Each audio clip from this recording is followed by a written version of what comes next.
నమస్కారం CTV news కి స్వాగతం హెడ్లైన్స్ చూద్దాం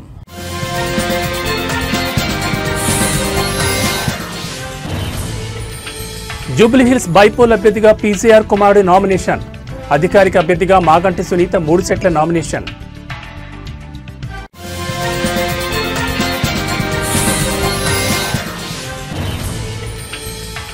హుజూరాబాద్ లో మతకబారిన దీపావళి వెలుగులు అమ్మకాలు లేక వ్యాపారుల ఆందోళన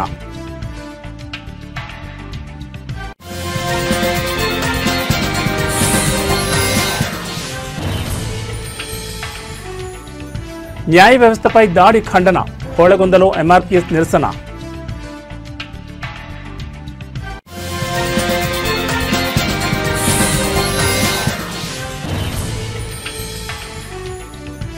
వైభవంగా ముగిసిన వాడపల్లి బ్రహ్మోత్సవాలు వైభవాన్ని చాటిన చక్రస్నానం ఇక డీటెయిల్స్ చూస్తే కరీంనగర్ జిల్లా హుజూరాబాద్ పట్టణంలో దీపావళి సందర్భంగా పూల దుకాణాలు క్రాకర్స్ దుకాణాలు ఏర్పాటు చేశారు వ్యాపారులు వీటి కొనుగోలు కోసం హుజూరాబాద్ చుట్టుపక్కల గ్రామాల నుంచి ప్రజలు వస్తూ ఉంటారు క్రాకర్స్ దుకాణాలు స్థానిక హైస్కూల్ గ్రౌండ్ లో ఏర్పాటు చేశారు వ్యాపారులు గత సంవత్సరం ధరలు ఎక్కువగా ఉన్నాయంటున్నారు వ్యాపారులు ధరలు ఎక్కువగా ఉండడంతో పాటు దీపావళి పండుగ నెల చివరి వారంలో రావడం కూడా అమ్మకాలు తగ్గడానికి కారణాలంటున్నారు వ్యాపారులు ధరలు ఎక్కువగా ఉండడం వల్లే చాలా తక్కువ క్రాకర్స్ కొంటున్నామంటున్నారు కొనుగోలుదారులు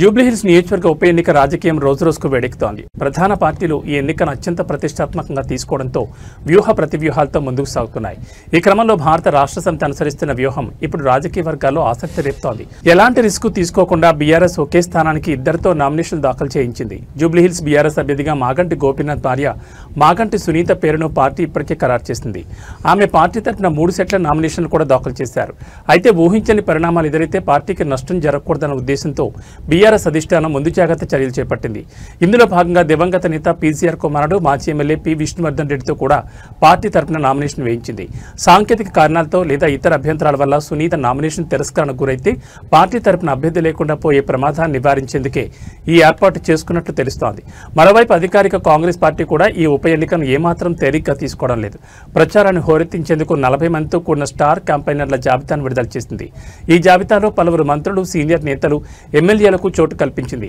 ఇటీవల పార్టీలో చేరిన ఎమ్మెల్యే దానం నాగేందర్ కూడా ఈ ప్రచార బృందంలో స్థానం కల్పించడం గమనార్హం మొత్తం మీద ప్రధాన పార్టీలన్నీ జూబ్లీహిల్స్ స్థానం దక్కించుకునేందుకు సర్వశక్తులు ఒడ్డుతుండటంతో ఉప ఎన్నికల వాతావరణం మరింత రసవత్తరంగా మారింది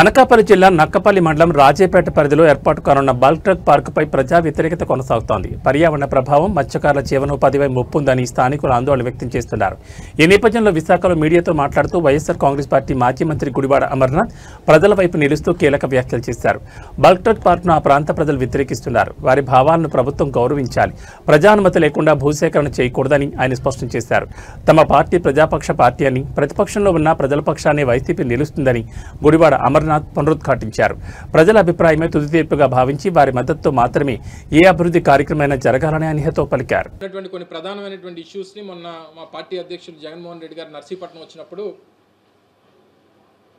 స్టీల్ ప్లాంట్ అంశంలో కానీ లేదా చోడవరం షుగర్ ఫ్యాక్టరీ ఇష్యూ కానీ బల్క్ ట్రక్ పార్క్ ఇష్యూలో కానీ 3 ఇష్యూస్లో కూడా స్థానికంగా ఉన్నటువంటి ప్రజలు వచ్చి వారికి ఉన్నటువంటి ఇష్యూని వారికి అడ్రస్ చేసి మీ సహకారం మాకు కావాలన్నటువంటిది వారు కోరడం జరిగింది సో అందుకు అనుగుణంగా ప్రధానమైనటువంటి ఇష్యూ అంటే స్టీల్ ప్లాంట్ ఇష్యూ కొనసాగుతుంది మా మద్దతు వాళ్ళతో పాటు మా పోరాటం కొనసాగుతూనే ఉంది షుగర్ ఫ్యాక్టరీ మీద మా తాలూకు సహకారాన్ని కూడా నేను ఆ ప్రాంతం నుంచి రిప్రజెంట్ చేస్తున్నాను కాబట్టి అక్కడ కూడా ఫైట్ చేస్తున్నాం మేజర్గా Rajipeta issue bulk drug park issue మీద పెద్ద ఎత్తున ఆ ప్రాంతంలో ఉన్నటువంటి ఆ గ్రామస్తులు, పరిసర ప్రాంతాల్లో ఉన్నటువంటి గ్రామస్తులు పెద్ద ఎత్తున దాన్ని వ్యతిరేకిస్తున్నటువంటి పరిస్థితుల్లో కొత్తగా మళ్ళీ ఇంకొక 800-900 ఎకరాలు ఎక్వైర్ చేస్తామని చెప్పి ప్రభుత్వం నోటిఫికేషన్ ఇస్తున్నామని ఇచ్చేస్తున్నటువంటి క్రమంలో వారికి మన తాలూకు మద్దతుని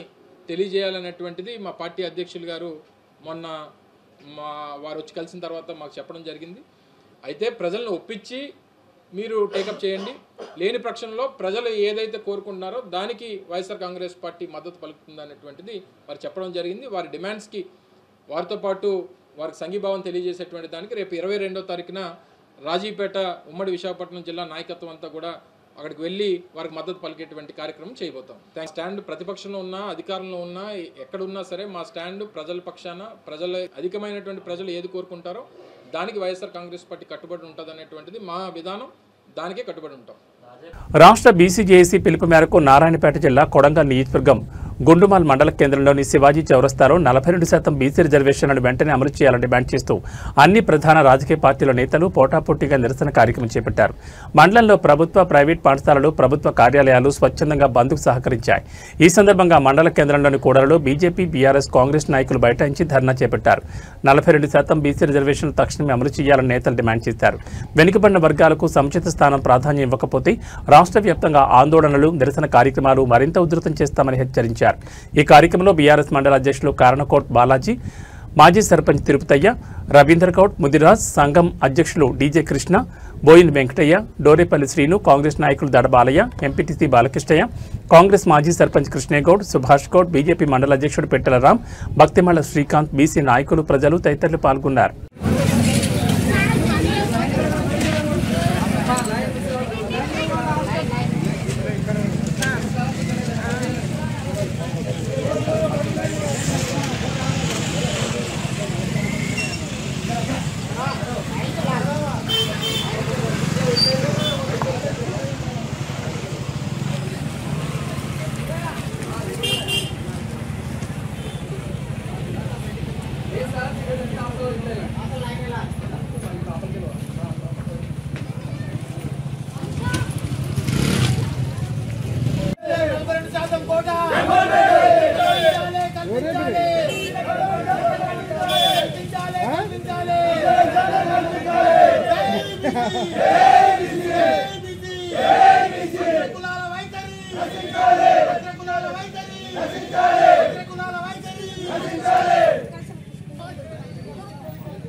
ఎంతో అన్యాయానికి గురి అవుతున్నాం మనం.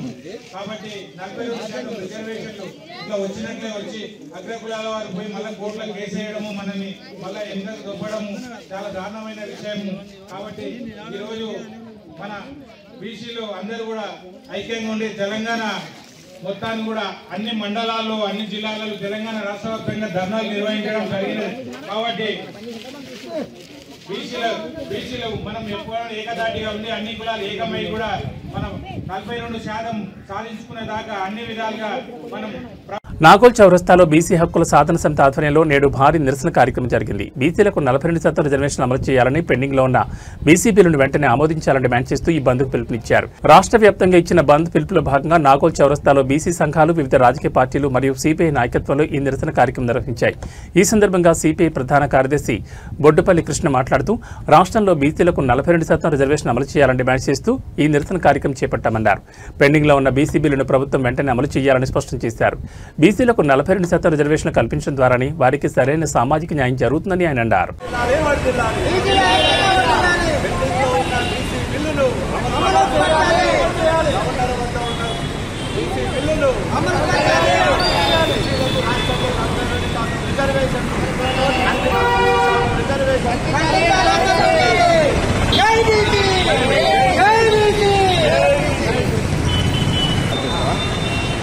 ఈరోజు రాష్ట్రంలో బీసీలకు 42% రిజర్వేషన్ల అమలు కోసం రాష్ట్ర వ్యాప్తంగా ఇచ్చినటువంటి బంద్లో పిలుపుగా భాగంగా ఈ యొక్క నాగోల్ చౌరస్తాలో బీసీ సంఘాలు వివిధ రాజకీయ పార్టీలు ఎస్సీ నాయకత్వంలో ఈ నిరసన కార్యక్రమాలు చేస్తూ ఉన్నాం.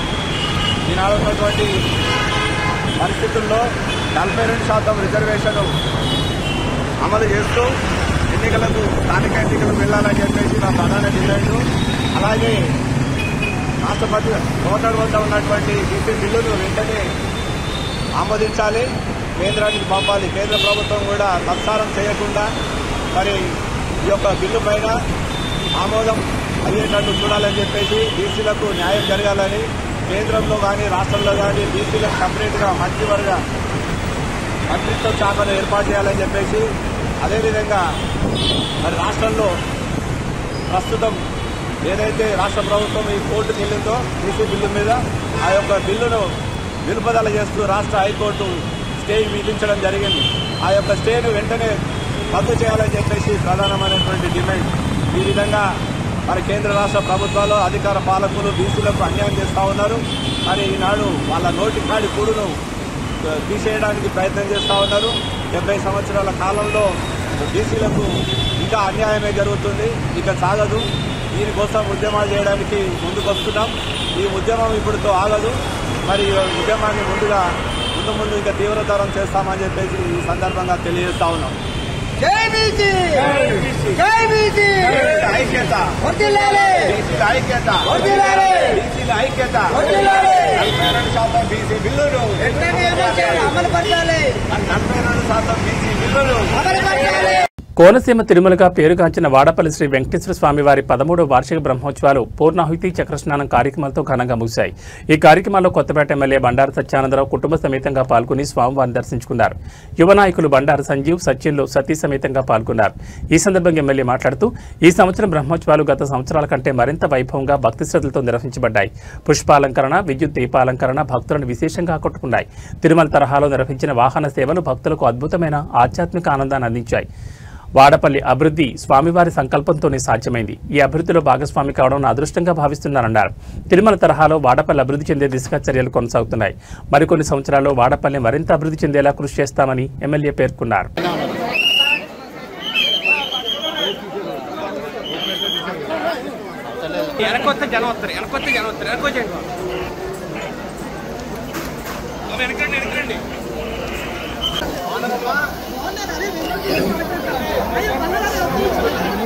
రెడీ సార్, రెడీ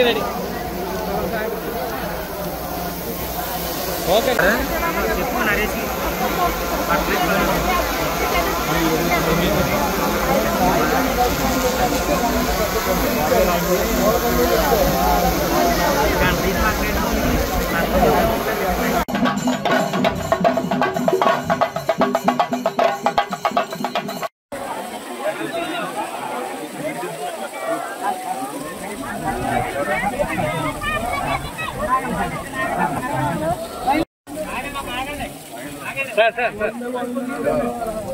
సార్ ఒక్కసారి చాలకండి, ఒకసారి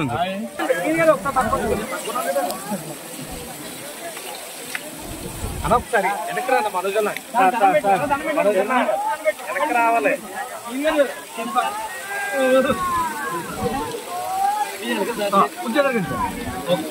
ఒకసారి మనోజన్న లిగన్నా, కూర్చొని సరిపోతుంది. కూర్చోండి. Okay sir.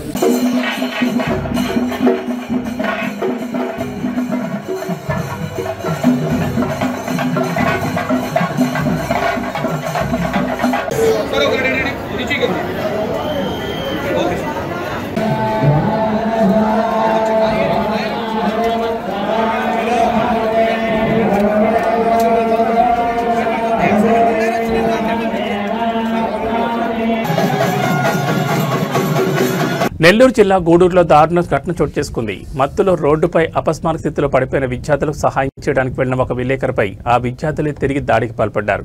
3 ఇంజనీరింగ్ విద్యార్థులు మత్తులు తోలుతూ రోడ్డుపై పడిపోయారు. సహాయం చేయాలనే ఉద్దేశంతో వారికి సపర్యలు చేయడానికి ఒక విలేకరి ముందుకు వెళ్లారు. అయితే మత్తులో ఉన్న విద్యార్థులు చేసిన ఉపకారానికి ప్రతిగా ఆ విలేకరిపైనే దాడికి పాల్పడ్డారు. దాడికి పాల్పడిన వారిని రాపూరు, పొదలకూరు, నెల్లూరు ప్రాంతాలకు చెందిన శ్రీనాథ్, మనోజ్, సుమంతులుగా పోలీసులు గుర్తించారు.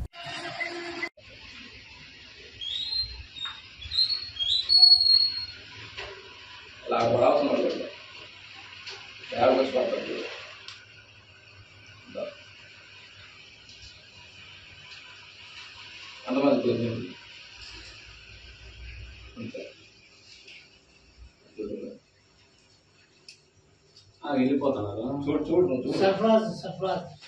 సార్ వస్తున్నాడు. చూడండి సార్ చూస్తున్నాడు.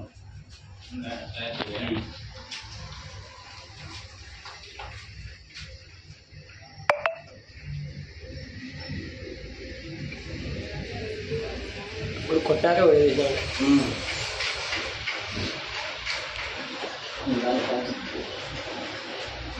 అసలు సార్ తాగినప్పుడు టచ్ కూడా చేయకూడదు.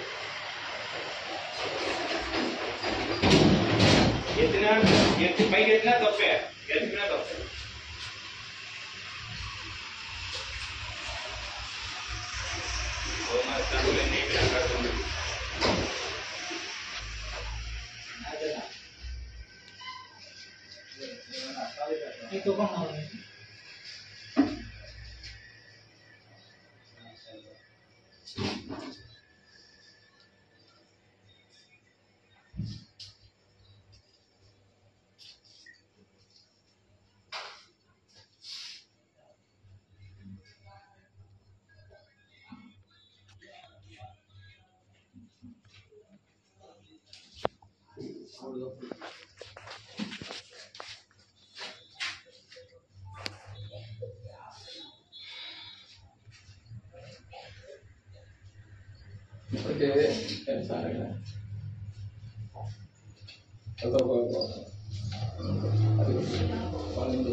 తిరుపతి జిల్లా సత్యవేడులో ఉమ్మడి చిత్తూరు జిల్లా ప్రధాన న్యాయమూర్తి అరుణ సారిక పర్యటించారు. స్థానిక junior civil court judge Venkatanarayana, tahsildar Rajasekhar స్వాగతం పలికారు. సత్యవేడులో ప్రస్తుతం నిర్వహిస్తున్న జూనియర్ సివిల్ కోర్టు భవనం పాతబడి శిథిలావస్థకు చేరింది. దీంతో అధునాతన కోర్టు భవన సముదాయాన్ని నిర్మించేందుకు ప్రభుత్వం చర్యలు చేపట్టింది. ఇందులో భాగంగా కోర్టు భవన నిర్మాణానికి అవసరమైన స్థలంతో పాటు కోర్టు నిర్మించేంత వరకు తాత్కాలిక భవనం ఏర్పాటును జిల్లా జడ్జి పరిశీలించారు. ఈ మేరకు స్థానిక ప్రభుత్వ ఆసుపత్రిలో నిరుపయోగంగా ఉన్న అదనపు భవనం, మినీ క్రికెట్ స్టేడియం భవనాలను పరిశీలించి సాధ్యాసాధ్యాలపై సంబంధిత అధికారులతో చర్చించారు. అనంతరం నూతన కోర్టు భవన సముదాయ నిర్మాణానికి స్థానిక వారపు స్థలంను జిల్లా జడ్జి అరుణ సారిక రెవెన్యూ అధికారి బృందంతో కలిసి పరిశీలించారు. తాత్కాలిక కోర్టు నిర్వహణకు మినీ స్టేడియం భవనాన్ని, నూతన కోర్టు భవనం కోసం వారపు సంత స్థలాన్ని ఎంపిక చేసినట్లు తెలిసింది. అనంతరం నాగలాపురం మండలం సొరటపల్లిలోని శ్రీ కొండేశ్వర ఆలయాన్ని న్యాయమూర్తి అరుణ సారిక సందర్శించారు. ఆలయానికి వచ్చిన ఆమెకు ఆలయ ఏవో లతా ప్రత్యేక దర్శన ఏర్పాట్లు చేశారు.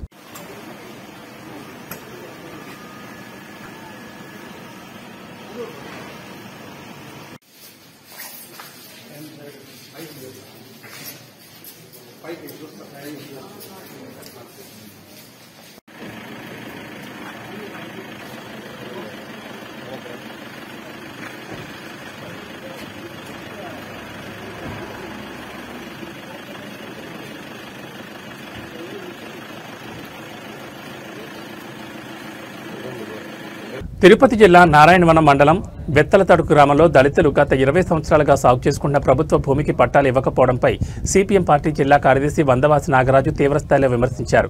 సుమారు 100 ఎకరాల భూమిని 100 దళిత కుటుంబాలు సాగులో ఉంచినప్పటికీ వారికి భూ హక్కులు కల్పించడంలో ప్రభుత్వం విఫలమైందని ఆయన అన్నారు. సిపిఎం జిల్లా కార్యదర్శి వందవాసి నాగరాజు ఆధ్వర్యంలో నాయకుల బృందం బెత్తలతడుకు భూ పోరాట కేంద్రాన్ని సందర్శించింది. ఈ కార్యక్రమంలో ఆంధ్రప్రదేశ్ వ్యవసాయ కార్మిక సంఘం జిల్లా ప్రధాన కార్యదర్శి దాసరి జనార్దన్, సిఐటియు పుత్తూరు నాయకులు వెంకటేష్, నారాయణవనం మండల కార్యదర్శి మునిశంకర్ పాల్గొన్నారు. సందర్శన అనంతరం వందవాసి నాగరాజు మాట్లాడుతూ సాగులో ఉన్న దళితులందరికీ వెంటనే పట్టాలివ్వాలని ప్రభుత్వాన్ని డిమాండ్ చేశారు. నాగరాజు ఫారెస్ట్ అధికారుల వైఖరిని గట్టిగా ప్రశ్నించారు. వెత్తల తడుకులోని భూస్వాములు, అగ్రకులాల వారికి దళితులకు కలిపి ఫారెస్ట్ సెటిల్మెంట్ అధికారి గతంలో ఇచ్చిన ఆర్డర్ను కేవలం అగ్రకులాల వారు మాత్రమే అమలు చేశారని ఆరోపించారు.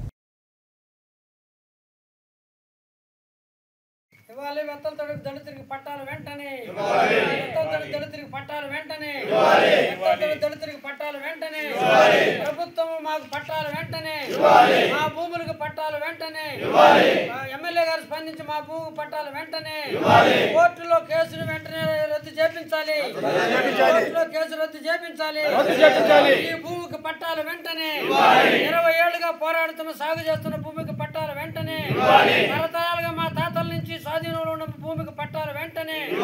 మరి సోదరులారా, ఈరోజు బెత్తలతడుకు భూ పోరాట స్థూపం దగ్గర ఈ యొక్క మన కార్యక్రమాన్ని నిర్వహించడం జరిగింది. పెద్దలు సుబ్రహ్మణ్యం గారు ఇతర గ్రామస్తులందరూ కూడా ఇక్కడికి ఇచ్చేశారు. మహిళలు అందరూ కూడా ఇదొక ప్రభుత్వం ఈ దళితులకు సంబంధించి ఆదరించాల్సిన అవసరం ఉంది. ఈరోజు అనేక ఈ స్తూపాన్ని ఏర్పాటు చేసుకుని ఇక్కడంతా వ్యవసాయం చేస్తూ ఈ స్వాధీనంలో ఉన్న భూమికి పట్టాలు ఇస్తే ప్రభుత్వం నుంచి వచ్చే ప్రతి సౌకర్యం వాళ్ళకు ఉపయోగపడుతుంది, వాళ్ళకు ఒక గౌరవం ఏర్పడుతుంది. ప్రభుత్వము ఇతర సంక్షేమ పథకాల కన్నా దళితులకి, పేదలకి, గిరిజనులకి వీళ్ళకి భూమి అప్పగిస్తే ఆ భూమిలో సాగు చేసుకొని వాళ్ళ జీవితాలని మెరుగుపరుచుకునే దానికి అవకాశం ఉంటుంది. కాబట్టి ప్రభుత్వం ఆలోచించాలని చెప్పేసి మేము కోరుతున్నాం. ఈ పెద్దలు ఈ గ్రామం నుంచి విజయవాడకు వచ్చారు. విజయవాడకు వచ్చి పవన్ కళ్యాణ్ గారికి కలిసి అర్జీ ఇచ్చారు. అక్కడ లోకేష్ బాబు లేకపోతే తెలుగుదేశం ఆఫీసులో అర్జీ ఇచ్చారు. దీని మీద ఈరోజు చర్యలు తీసుకోకుండా ఇప్పటి వరకు తాత్సారం చేస్తున్నారు. వెంటనే చర్య తీసుకోవాలి, వెంటనే ఈ సమస్యను పరిష్కరించాలని చెప్పేసి కోరుతున్నాం. ఈ మండల వ్యక్తి ఎమ్మెల్యే గారు ఆదిమూలం గారు ఆయన వెంటనే కూడా, ఎందుకంటే ఈ సమస్యలో కూడా తెలుసు ఆయనకి, సానుకూలంగా ఆయన కూడా స్పందించేందుకు పట్టాలు ఇవ్వాల్సిన అవసరం ఉంది. ఎందుకంటే ఫారెస్ట్ అధికారులు వీళ్ళకి already forest settlement officer order ఇచ్చినాడు. ఆ ఆర్డర్ ప్రకారం దాదాపు వ్యవసాయం ఆ ముగ్గురుంటే ఇద్దరు వ్యవసాయం చేసుకుంటారు. ఈ దళితుల పట్ల ఎందుకు వివక్షత అని అడుగుతున్నాను నేను. దళితులకు భూమి దక్కకూడదని అడుగుతున్నా. ఫారెస్ట్ చట్టంలో దళితులకు భూమి ఒక చట్టమో లేకపోతే ఇతరులకు ఒక చట్టమా ఉందా అని అడుగుతున్నాను నేను. అందువల్ల ఫారెస్ట్ అధికారులు ఎందుకనంటే ఇది ఏదో ఎక్కడెక్కడ 100 ఎకరాలు ఈరోజు ఎర్రచందనం బ్రహ్మాండంగా వాళ్ళకు మొత్తం కూడా నాశనం చేసేసి అడవులు చేస్తున్నారు. కానీ ఇక్కడ పట్టుకూటి కోసం దళితులు దీన్ని చేసుకుంటుంటే దీని మీద వచ్చి పడి అభ్యంతరం చెప్పి కోర్టులో వాద్యాల మీద వాద్యాలు వేస్తూ వాళ్ళని అనేక రకాల ఇబ్బందులు పెడుతున్నారు. ఈరోజు కోర్టులు ఏం చెప్తున్నారు, వాళ్ళు అసలు వ్యవసాయమే చేయడం లేదు, అదంతా ఫారెస్ట్గానే ఉంది, ఏమైనా కళ్ళు ఉందా మీకు ఏముందని అడుగుతున్నాను నేను. ఇక్కడ ఈ విధంగా వేసుకొని అందరూ కూడా ఈరోజు దున్నుకొని ఇక్కడ సద్ద పండించారు, ఉలవలు పండించారు, లేకపోతే ఇక్కడ అన్ని పంటలు పండించుకొని వాళ్ళ ఆధారంగా చేసుకున్న ఈ భూమికి పట్టాలు వెంటనే ఇవ్వాల్సిన అవసరం ఉంది. లేకపోతే పెద్ద ఎత్తున వ్యవసాయ కార్మిక సంఘం లేదా దానికి సపోర్ట్గా సిపిఎం పార్టీ ఆధ్వర్యంలో పోరాటం చేస్తాం. ఇక్కడ ఈ స్తూపాన్ని ఏర్పాటు చేసిన సందర్భంగా శ్రీనివాసరావు గారు ఇప్పుడు సిపిఎం రాష్ట్ర కార్యదర్శి నేరుగా ఇక్కడికి వచ్చారు. సిపిఎం పార్టీ అఖిల భారత నాయకులు బివి రాఘవులు గారు ఇక్కడ భూ పోరాటాన్ని చెట్టుకొట్టి ప్రారంభించారు. అదే రకంగానే ఇక్కడ వ్యవసాయ కార్మిక సంఘ నాయకులు అందరూ కూడా ఈ భూమిని చూశారు. ఇక్కడ షెడ్ ఏర్పాటు చేసుకొని ఇవన్నీ కూడా ఏర్పాటు చేసుకుని రైతులు ఐకమత్యంగా చేస్తున్నారు. మేము ఒకటే విజ్ఞప్తి చేస్తున్నాం, ఎవరికైనా దీనికి సహాయం చేయండి తప్ప ఈ యొక్క పోరాటాన్ని నీరుగార్చే విధంగా ఎవరు కూడా ప్రయత్నం చేయొద్దండి. వీళ్ళకి ఏదన్నా ఉంటే చేయివ్వండి, వాళ్ళు ఇబ్బందుల్లో ఉన్నారు, వాళ్ళకి ఆదరవుగా నిలబడి ఆ సమస్యను పరిష్కరించాలని చెప్పేసి ఇక్కడ రాజకీయాలు ప్రవేశపెట్టి ఆ రాజకీయ ఉద్దేశంతో చేస్తున్న కొత్తగా యువకులు వచ్చి ఈ సమస్యను చేస్తున్నారు. వారికి ఇబ్బంది పెట్టకుండా వారికి సపోర్ట్ ఇవ్వాల్సిన అవసరం ఉంది. మేము నిర్ణయించుకున్నాం.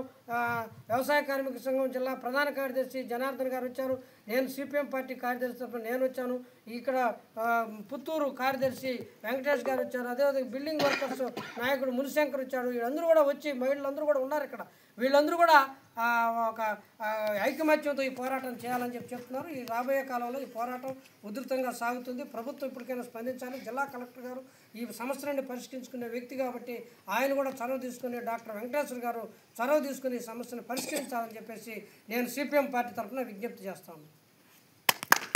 కర్నూలు జిల్లా హోళగుంద మండల పరిధిలోని యలార్తి గ్రామంలో రాష్ట్రంలో ప్రసిద్ధిగాంచిన ఆధ్యాత్మిక క్షేత్రమైన శ్రీ అజరత్ శిక్షావళి శేషావళిని ఆలూరు శాసనసభ్యులు బుసిని విరూపాక్ష దర్శించుకున్నారు. ఈ సందర్భంగా ఆయన స్వామివారికి ప్రత్యేక పూజలు నిర్వహించారు. ఆలయ సందర్శన అనంతరం ఎమ్మెల్యే విరూపాక్ష మీడియాతో మాట్లాడుతూ ప్రస్తుతం ప్రభుత్వం అనుసరిస్తున్న విధానాలపై విమర్శలు చేశారు. మాజీ ముఖ్యమంత్రి వైఎస్ జగన్మోహన్ రెడ్డి హయాంలో రాష్ట్రంలో 17 మెడికల్ కాలేజీలను ప్రారంభించడం జరిగిందని ఆయన గుర్తు చేశారు. అయితే చంద్రబాబు నాయుడు హయాంలో ఒక్క మెడికల్ కాలేజీని కూడా తీసుకురాలేకపోయారని ఆరోపించారు. వైద్య విద్యా రంగాలను ప్రైవేటీకరణ చేయడం సరికాదని ఎమ్మెల్యే విరూపాక్ష అభిప్రాయపడ్డారు.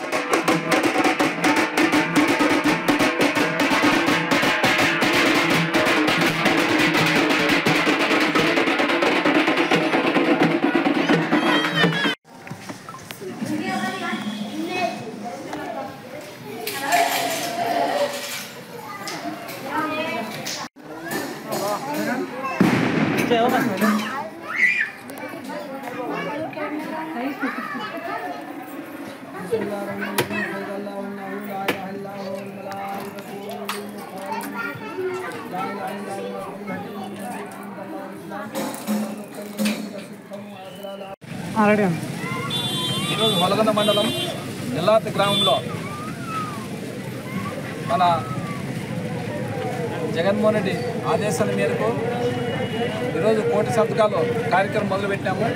ఈ కోటి సంతకాలు కార్యక్రమం ఎందుకంటే మన జగన్మోహన్ రెడ్డి గారు ముఖ్యమంత్రిగా ఉన్నప్పుడు 2000 ఎందుకంటే 2 సంవత్సరాలు కరోనా తీసేస్తే 3 సంవత్సరాలు ఆయన పరిపాలన చేసింది. ఆ పరిపాలనలోనే దేశం ఇండియాలోనే ఏ సీఎం చేయకుండా పని 17 మెడికల్ కాలేజీలు అంటే ఆశామాషి కాదు. ఎందుకంటే చంద్రబాబు నాయుడు ఆయన హయామంతా ఒక్క మెడికల్ కాలేజ్ కానీ తేలేదు.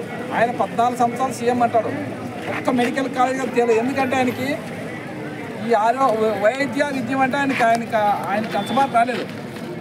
అదే రాజశేఖర రెడ్డి కానీ ఆయన తనయుడు జగన్మోహన్ రెడ్డి గారు వైద్యము విద్య అంటే వైద్యం అంటే బడుగు బలహీన వర్గాలు డబ్బులు పెట్టారు కాబట్టి వైద్యానికి పెద్ద పెట్టేసిన ఘనత ఎవరు అంటే మన జగన్మోహన్ రెడ్డి గారు. అదేవిధంగా విద్య ఎవరంటే అది కానీ రాజశేఖర రెడ్డి గారు విద్య మీద పడినారు. అదేవిధంగా ఆయన తనయుడు వైఎస్ జగన్మోహన్ రెడ్డి గారు కానీ విద్య మీద ఎక్కువ ఇంట్రెస్ట్ పెట్టారు కాబట్టి మనకి అక్కడ వైద్యానికి విద్యానికి రెండింటికి పనిచేస్తున్న విధంగా 17 మెడికల్ కాలేజీలు తెచ్చి దాంట్లోనే ఆయన తెచ్చింది 22వ సంవత్సరంలో ఆయన సంవత్సరం లోపలే 5 మెడికల్ కాలేజీలు పూర్తి చేసిన ఘనత ఎవరిదంటే మన వైఎస్ జగన్మోహన్ రెడ్డి గారు. అలాంటిది ఈరోజు 12 మెడికల్ కాలేజీలు 5,000 కోట్లు అయితే అది మొత్తం ఫుల్ఫిల్ అవుతాయి. అలాంటిది ఈరోజు చేతగాని ప్రభుత్వం చేతగాని సీఎం చంద్రబాబు నాయుడు గారు ఈరోజు వాటిని పీపీపీ ద్వారా ప్రైవేట్ వాళ్ళకి ఆయన ఆసుపత్రులకి ఆయన అనుచరులకి కట్టబెట్టేకి ఈరోజు ప్రయత్నిస్తున్నారు. కాబట్టి ఈరోజు మనము ఆ ప్రైవేటీకరణ వద్దు, ప్రభుత్వం ద్వారా ఉంటే ఫీజులు కట్టేకి పేద బలహీన వర్గాలు చదువుకుంటారు, వైద్యం మెడికల్ కాలేజ్ ఇంజనీర్లు అవుతారు, అదేవిధంగా మెడికల్ కాలేజీలో ఫ్రీ సీట్లు వస్తాయనే విధంగా మన జగన్మోహన్ గారు పెట్టి దాన్ని అమ్ముకునేకి ఈ చంద్రబాబు నాయుడు అమ్ముకునేకి మొత్తం మెడికల్ సీట్లన్నీ అమ్ముకునే విధంగా ఈరోజు ఆయన ప్లాన్ చేస్తుంది. కాబట్టి మనము ఈరోజు కోటి సంతకాల కార్యక్రమం మొదలుపెట్టి ఈ సంతకాలన్నీ కండపోయి గవర్నర్ గారికి ఇచ్చే గవర్నర్ నుంచి మోడీకి ఇచ్చే విధంగా ఈ మెడికల్ కాలేజీ ప్రైవేట్కి ఆపాలనే విధంగా ఈరోజు పెద్ద కార్యక్రమం మన జగన్మోహన్ రెడ్డి పెట్టినారు. కాబట్టి మన ఊర్లో గ్రామంలో ప్రతి విద్యార్థి స్టూడెంట్ అయితేనేమి పెద్దలైతేనేమి చిన్నదైతేనేమి అక్క చెల్లె కర్నూలు జిల్లాలోని హోళగొంద మండల కేంద్రంలో న్యాయ వ్యవస్థకు మద్దతుగా సుప్రీంకోర్టు ప్రధాన న్యాయమూర్తి జస్టిస్ భూషణ్ రామకృష్ణ గవాయిపై జరిగిన దాడిని ఖండిస్తూ దళిత సంఘాలు తీవ్ర నిరసన చేపట్టాయి. కర్నూలు జిల్లా హోళగొంద మండల కేంద్రంలోని దళిత సామాజిక వర్గాలు మరియు ఎంఆర్పీఎస్ కార్యకర్తలు నేడు ఉదయం భారీ నిరసన కార్యక్రమం నిర్వహించారు. భారతదేశ న్యాయ వ్యవస్థను అగౌరవపరిచేలా ముఖ్యంగా దేశ అత్యున్నత న్యాయస్థానం ప్రధాన న్యాయమూర్తి జస్టిస్ భూషణ్ రామకృష్ణ గవాయిపై జరిగిన దాడిని ఈ సందర్భంగా వారు ఖండించారు. నిరసనకారులు ముందుగా మండల కేంద్రంలోని డాక్టర్ బిఆర్ అంబేద్కర్ విగ్రహానికి పూలమాలలు వేసి రాజ్యాంగ నిర్మాతకు నివాళులర్పించారు. అనంతరం అక్కడి నుంచి ర్యాలీగా తహసీల్దార్ కార్యాలయం వద్దకు చేరుకుని పెద్ద ఎత్తున నినాదాలు చేశారు.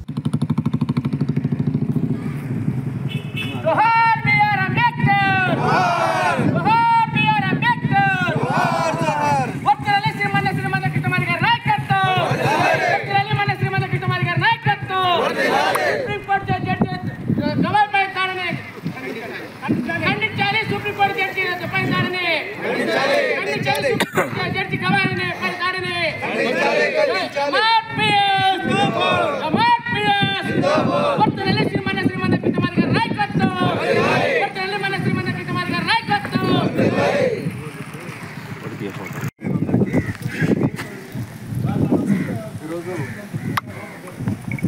మనం న్యాయ వ్యవస్థ మీద జరిగిన దాడికి న్యాయాన్ని కోరడానికి రావాల్సినటువంటి పరిస్థితి ఎంతో సంతోషకరమని చెప్పి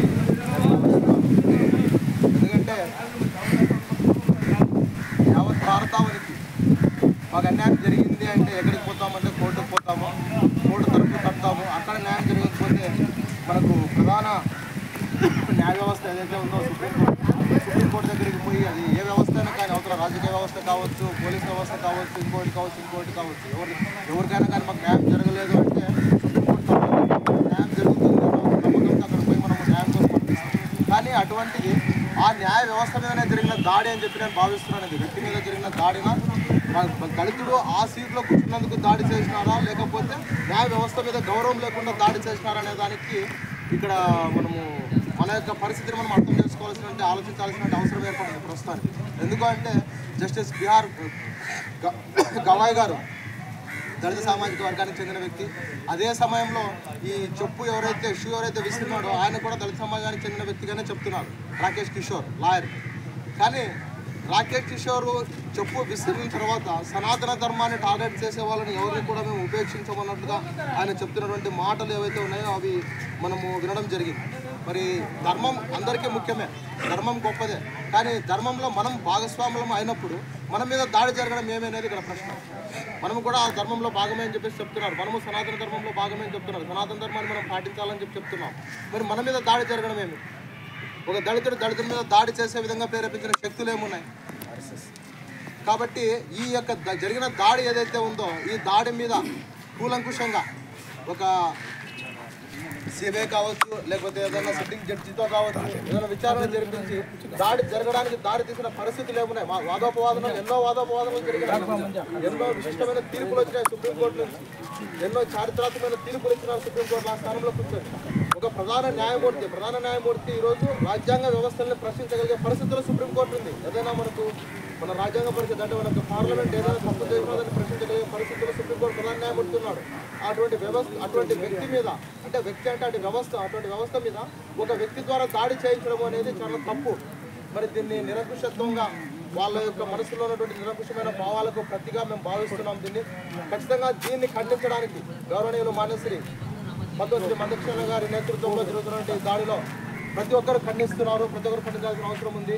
మేమైతే డిమాండ్ చేస్తున్నాం ఈరోజు ఆ వ్యక్తి ఎవరైతే రాకేష్ కిషోర్ ఉన్నాడో రాకేష్ కిషోర్ యొక్క లా పట్టాను రద్దు చేయడంతో పాటు అతని కఠినమైన కారాగార శిక్షణ విధించాలా.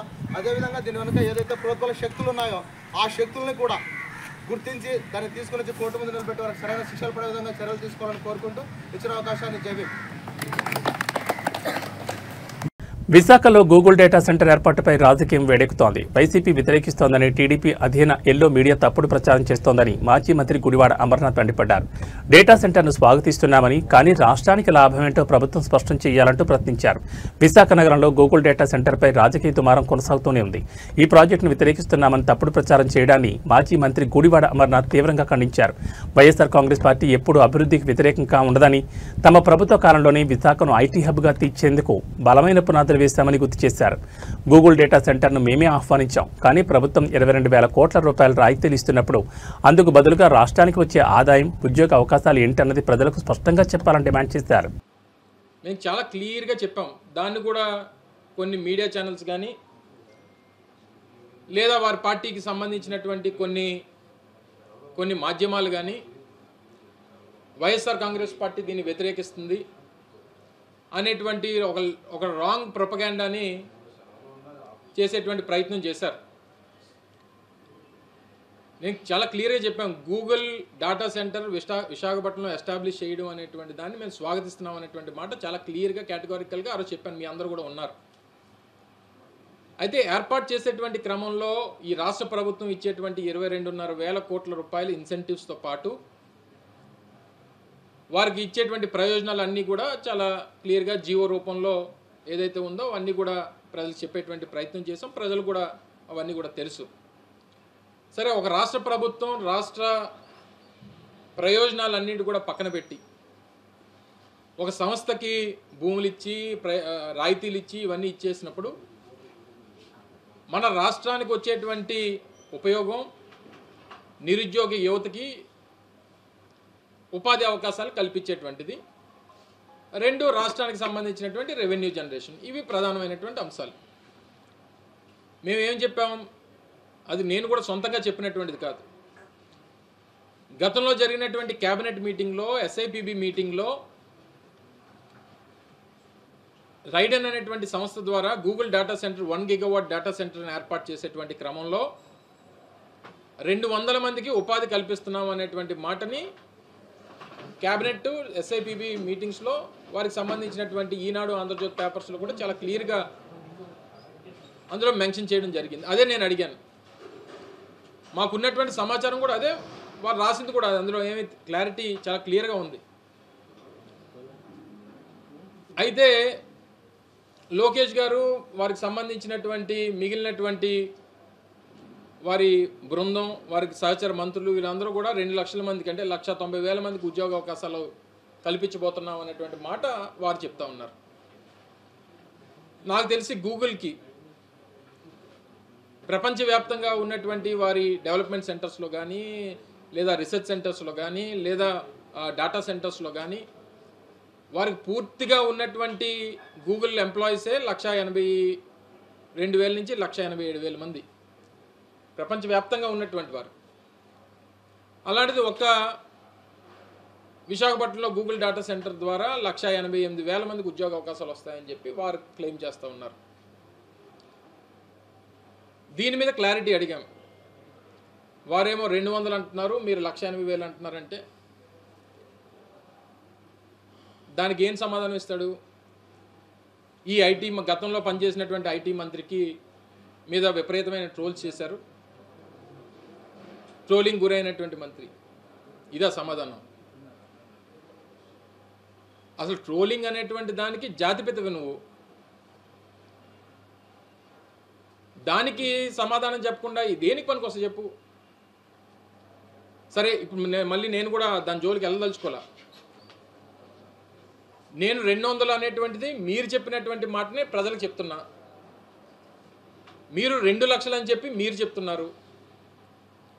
మీ మాట నా మాట కాదు. గూగుల్తో ఒక అనౌన్స్మెంట్ చేయించండి దయచేసి. గూగుల్తో ఇన్ని లక్షల మందికి ఉద్యోగాలు వస్తాయని చెప్పి గూగుల్తో అనౌన్స్మెంట్ చేయించండి. సరే, పార్టీ పక్కన పెట్టి విశాఖపట్నం వాసిగా ఆయన పిలిచి సత్కరిస్తా విశాఖపట్నంలో. ఇన్ఫ్యాక్ట్ డేటా సెంటర్స్కి అలా బాట వేసింది, అసలు పైనీర్ చేసింది. ఇనీషియల్గా అదానీ వాళ్ళని కమిట్ చేసింది ఇక్కడ పెట్టించడానికి, వారితో ఐటీ పార్క్ క్రియేట్ చేయించడానికి కమిట్ చేసింది మా ప్రభుత్వం, జగన్మోహన్ రెడ్డి గారి ప్రభుత్వం. అడిగిన దానికి సమాధానం చెప్పకుండా వ్యక్తిగతమైనటువంటి విమర్శలు చేయడం వల్ల పెద్ద ఉపయోగం లేదనేటువంటిది నా అభిప్రాయం. 1 gigawatt data centre, AI based data centre, 1 gigawatt data సెంటర్కి ఎంతమందికి ఉపాధి కల్పిస్తుందని ఆ గూగుల్ని అడగండి, లేదా చాట్ జీపీటీని అడగండి.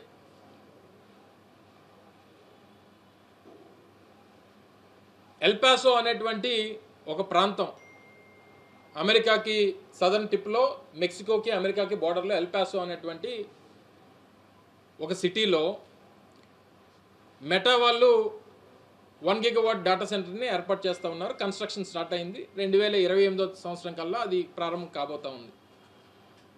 వారి ఎస్టిమేటెడ్ ఎంప్లాయీస్ ఎంతో తెలుసా మీకు? ఆ డేటా సెంటర్లో పనిచేసేటువంటి దానికి డైరెక్ట్ ఎంప్లాయ్మెంట్ ఎస్టిమేషన్ ఎంతనంటే 100 నుంచి 150 మంది. ఇది నేను చెప్పినటువంటి నెంబర్స్ కాదు, ఆ సంస్థ చెప్పినటువంటివి. పోనీ కన్స్ట్రక్షన్ ఫేజు, ద గ్రేట్ మరో సెంట్రల్ మినిస్టర్ గారు ఉన్నారు, పెమ్మసాని చంద్రశేఖర్ గారు, వారు చెప్పారు నిన్న కన్స్ట్రక్షన్ ఫేజ్లో చాలామందికి ఉపాధి కల్పిస్తాయి అని. ఇదే ఎల్పాసోలో ఇదే 1 గిగావాట్ డేటా సెంటర్కి దీన్ని కన్స్ట్రక్షన్ ఫేజ్లో క్రియేట్ చేసినటువంటి ఎంప్లాయ్మెంట్ 1,500 నుంచి 1,800 మంది. అంత సాఫిస్టికేటెడ్ టెక్నాలజీసు మెషినరీ లేకపోయినా పోనీ ఒక 5,000 మంది పనిచేస్తారు అనుకుందాం. ఇది కన్స్ట్రక్షన్ ఫేజ్లో. అసలు మీరు చెప్పేటువంటి 1,88,000కి మీ పత్రికల ద్వారా, మీ క్యాబినెట్ మీటింగ్ ద్వారా, మీ ఎస్ఐపిబి మీటింగ్ ద్వారా మీరు ప్రకటించినటువంటి 200కి ఎంత తేడా ఉంది? 1000 రెట్లు తేడా ఉంది. ఆధ్యాత్మిక చరిత్రకు నిలయమైన ఆంధ్రప్రదేశ్ ప్రకాశం జిల్లాలోని సింగరాయకొండ గురించి ప్రత్యేకమైన స్థానం ఉంది. ఇక్కడ వెలసిన శ్రీ లక్ష్మీ నరసింహస్వామి ఆలయం 1000 ఏళ్ల చరిత్ర, అద్భుతమైన పురాణ గాథలకు సాక్ష్యం. ఈ ఆలయంపై శ్రీకృష్ణదేవరాయలు వంటి మహారాజుల ముద్ర ఎలా ఉందో ఇప్పుడు చూద్దాం. సింగరాయకొండ క్షేత్రాన్ని 12 నరసింహ క్షేత్రాల్లో ఒకటిగా గుర్తిస్తారు. చారిత్రక ఆధారాల ప్రకారం ఆలయ నిర్మాణం సుమారు 14వ శతాబ్దంలో మొదలైంది. సింగరాయకొండ అనే పేరు రావడానికి సింగన్ అనే భక్తుడి గాథ కారణం. ఒకప్పుడు ఈ కొండపై ఉండే ఆవు పాలు ఇవ్వకపోవడానికి గమనించిన సింగన్న దాన్ని అనుసరించాడు. ఆ ఆవు కొండపై ఒక రాయిపై పాలిస్తుండగా ఆ రాతి నుంచి బాలుడి రూపంలో స్వామి ఉద్భవించడం చూసి ఆశ్చర్యపోయాడు. సాక్షాత్తు నరసింహుడే అని తెలుసుకుని ఆయన ఆజ్ఞ మేరకు ఇక్కడ ఆలయాన్ని నిర్మించాడు. ఈ క్షేత్రానికి దక్షిణ సింహాచలం అనే పేరు కూడా ఉంది. ఈ పుణ్యక్షేత్రం నిజమైన వైభవాన్ని అందుకుంది మాత్రం విజయనగర సామ్రాజ్యాధీశుడు శ్రీకృష్ణదేవరాయల కాలంలోనే. 15వ శతాబ్దంలో ఆయన ఈ ఆలయ అభివృద్ధికి ఎంతగానో కృషి చేశారు.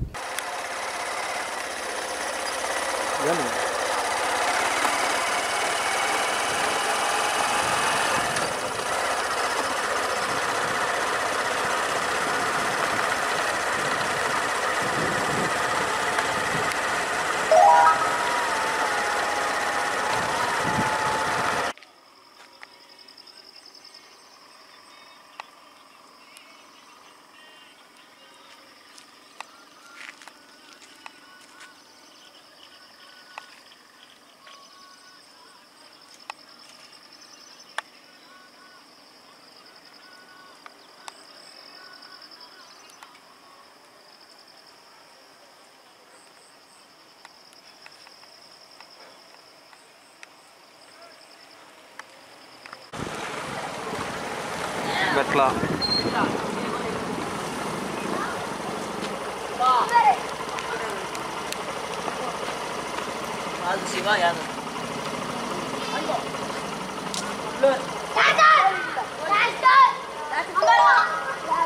ప్రథమ్ ఇక్కడ